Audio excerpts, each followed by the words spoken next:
അതേ എന്റെ ആങ്ങളെ വിളിച്ച അവന്റെ ഓഫീസിലേ നല്ല സുന്ദരിയായിട്ടുള്ള പെൺകുട്ടികൾ വന്നിട്ടുണ്ടെന്ന്. എന്തായാലും അവന് കല്യാണം ഒന്നും ആവണില്ലല്ലോ, അപ്പൊ അതിലൊരെണ്ണത്തിനെ അവൻ സെറ്റ് ആക്കിയോളാന്ന്. അവന്റെ ഒക്കെ ഭാഗ്യം, അല്ലാതെ എന്താ പറയാ. അതിനു വേണ്ടി നമുക്കുണ്ടൊരു ഓഫീസ്. ഓ, ഒരെണ്ണം നല്ലത്, ഒരെണ്ണം. ഒരെണ്ണം ഉണ്ട്, ഓരോന്നിന്റെ മുഖം കണ്ടല്ലോ പേടിയാവും.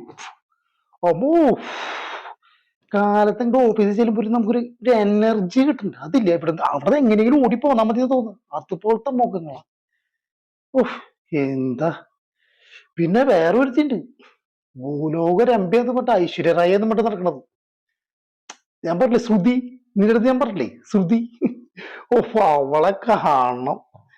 എന്ത് മുഖം അത്, അയ്യോ. ആരെ പോലെന്ന് പറയാ, ആരെ പോലെന്ന് വെച്ച് കഴിഞ്ഞാൽ അവളെ കണ്ടു കഴിഞ്ഞാലേ ആ നിന്നെ പോലെ, നിന്നെ പോലെ തന്നെ. അയ്യോ, നിങ്ങള് രണ്ടുപേരും നിർത്തിയണ്ടല്ലോ ചേച്ചി അനീതി എന്ന് പറയും. അത്രയ്ക്ക്.